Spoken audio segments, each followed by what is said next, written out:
অতিকৈ দুৰ্ভাগ্যজনক কথা যে আমাৰ আজি জুবিন দা নোহোৱা আজি প্ৰায় 40টা দিন পাৰ হৈ গ'ল, 40টাৰ বেছিয়ে হ'ল।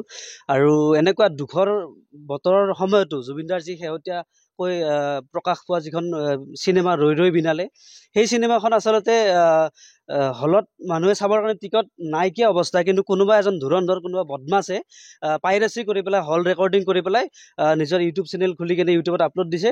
আৰু আমি ভাত খাই প্ৰায় 1টামান বজাত আমি মোবাইল চাই অকণমান শুই যাম বুলি ভাবি যেতিয়া চালোঁ হোম পেজত আহি গৈছে, মানে আমাৰ এলগৰিডমৰ পৰা আহি গৈছে। আমি দেখি চেক কৰিলোঁ যে গোটেই চিনেমাখন, মানে কোনো এটা ক্লিপ বুলিও নহয়, সম্পূৰ্ণ চিনেমাখন দিছে। তাৰপিছত আমি লগে লগে ভাবিলোঁ যে এইটো এনেকুৱা কথা নহয়, আমি এইটো ইনফৰ্ম কৰা ভাল হ'ব। সেইকাৰণে আমি আহিছোঁ পাণবজাৰ থানালৈ। আমি এতিয়া পুলিচ বিষয়া বা ইয়াতে যোন আছে তেওঁলোকক আমি ইনফৰ্ম কৰিবলৈ আহিছোঁ। সেইটোৱে কেছটো আমি দিবলৈ আহিছোঁহে। এতিয়া এজাহাৰ এখন দিম বুলি আমি পৰিকল্পনা কৰিছোঁ, কাৰণ দিব লাগিব। এইটো এটা খুব দুৰ্ভাগ্যজনক কথা, আৰু ইয়াতকৈ দুখ লগা কথা অসমত আচলতে হ'ব নোৱাৰে। আপোনালোকৰ নামটো ক'ৰ পৰা আহিছে? নমস্কাৰ, মোৰ নাম বিজিত চৌধুৰী। মই এজন প্ৰাক্তন কটনীয়ান হয়, আৰু মই শিলপুখুৰীত থাকোঁ এতিয়া, পঢ়া শুনাৰ লগতে জড়িত বিশেষকৈ।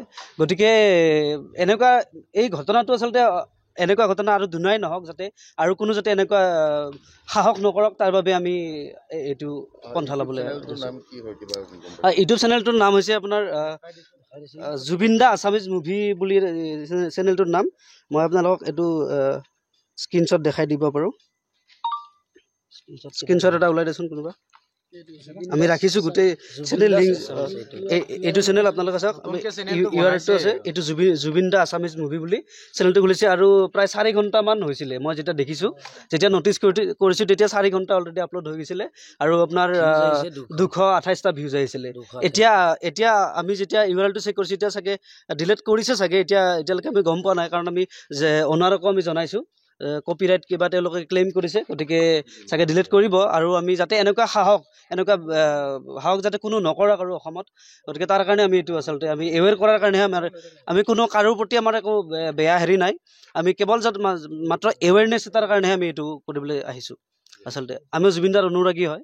ৰাতি 2টা বজাত শুই থাকিব লাগিছিলে, কিন্তু এটা দুৰ্ভাগ্যজনক কথা হৈ গ'ল। যিহেতু কোনোবা সাধাৰণ ইউটিউবাৰেই হওক, বা নক'ম যে এইটো ইউটিউবাৰ বুলি, যিহেতু ইমান হেৰি নাই, ছাবস্ক্ৰাইবাৰ নাই, তথাপিও আপলোড দিছিলে। সেই হিচাপে মোৰ বন্ধু এজনে এই বস্তুটো দেখিলে, আৰু দেখাৰ পিছত আমি ইয়াতে এজাহাৰ দিবলৈ উপস্থিত হৈছোঁ। আৰু এতিয়া এজাহাৰ দিম, আমি কাগজ পাতি ল'লোঁ, আৰু মই এতিয়া লিখি দিম। তো সেইকাৰণে আমি আৰু হৈছোঁ, যিহেতু জুবিন দাৰ অনুৰাগী চবেই হয়, আৰু আমিও জুবিন দাৰ অনুৰাগীয়ে হয়।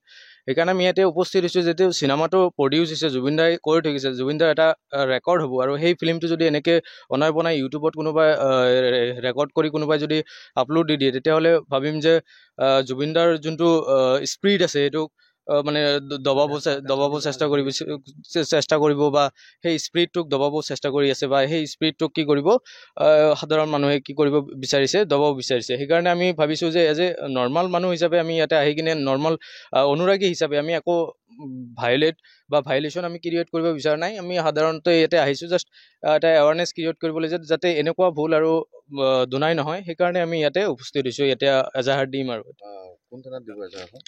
এজাহাৰ যিহেতু আমি বৰ্তমান মোৰ বন্ধুজন সি শিলপুখুৰীত থাকে, আৰু শিলপুখুৰী জেগাটো যিহেতু লতাশিল থানাৰ আণ্ডাৰত আহে, লতাশিল থানাৰ জুৰিডিকশ্যনত আহে। সেইকাৰণে আমি ইয়াতে আহিছিলোঁ, যদিও ইয়াতে চাইবাৰ ক্ৰাইমৰ যোন মেইন মানুহ আছিলে বা আমাৰ ছাৰ আছিলে, সেই ছাৰজনে আমাক দিহা দিছে যে আপোনালোকে ইয়াতে চাৰ্ভাৰৰ কিবা প্ৰব্লেম থাকিলে আপোনালোকে ইয়াতে এজাহাৰ দিব পাৰিব, কিন্তু আপোনালোকে যদি এজাহাৰ দিব বিচাৰে, যিহেতু আপোনালোকৰ শিলপুখুৰী হয়, সেই শিলপুখুৰী জেগাটো যিহেতু লতাশিলৰ আণ্ডাৰত পৰে, লতাশিলৰ জুৰিডিকশ্যনৰ আণ্ডাৰত পৰে, তেতিয়াহ'লে আপোনাৰ লতাশিলত হেৰি দিব লাগিব, মানে এজাহাৰটো দিব লাগিব। যিকোনো খবৰৰ বাবে যোগাযোগ কৰক 7099017330 লগতে 7099017110 নম্বৰত।